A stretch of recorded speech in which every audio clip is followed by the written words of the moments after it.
di mana Kejaksaan Tinggi DKI Jakarta ini menggeledah kantor Dinas Kebudayaan Provinsi DKI Jakarta di kawasan Kuningan, Jakarta Selatan pada Rabu malam lalu. Penggeledahan dilakukan terkait dugaan korupsi kegiatan fiktif dengan anggaran senilai hampir 150 miliar rupiah. Seperti inilah proses penggeledahan yang dilakukan penyidik pidana khusus Kejaksaan Tinggi DKI Jakarta di kantor Dinas Kebudayaan Provinsi DKI Jakarta.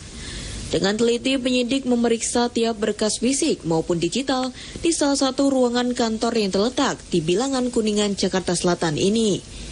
Tidak hanya itu, penyidik juga menyasar kantor rekanan dan para saksi di 4 titik lokasi di 4 titik lain di wilayah Jakarta.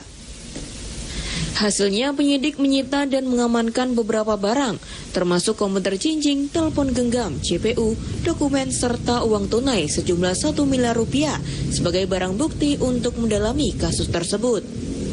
Kepala Seksi Penerangan Hukum Kejaksaan Tinggi DKI Jakarta Sahron Hasibuan menyebut penggeledahan dan penyitaan ini terkait dengan penyimpanan dalam pelaksanaan sejumlah kegiatan di Dinas Kebudayaan Provinsi Jakarta pada tahun anggaran 2023 senilai hampir 150 miliar rupiah. Sharon menduga kegiatan-kegiatan tersebut dilakukan secara fiktif hingga merugikan keuangan negara.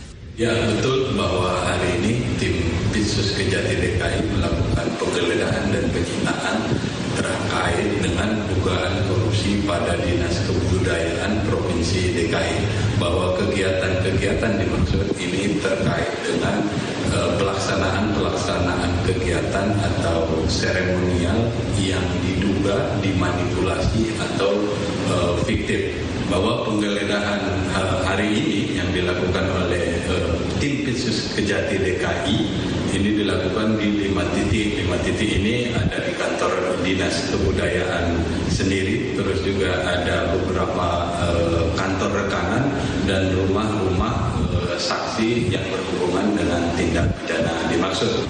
Bahwa dugaan tindak pidana korupsi pada Dinas Kebudayaan Provinsi DKI ini dianggarkan sekitar 150 miliar lebih. Adapun kerugian masih nanti dihitung oleh tim penyidik ataupun dimintakan kepada ahlinya. Diketahui penyidik Kejati Jakarta telah mengumpulkan data dan bahan keterangan terkait kasus ini sejak November 2024.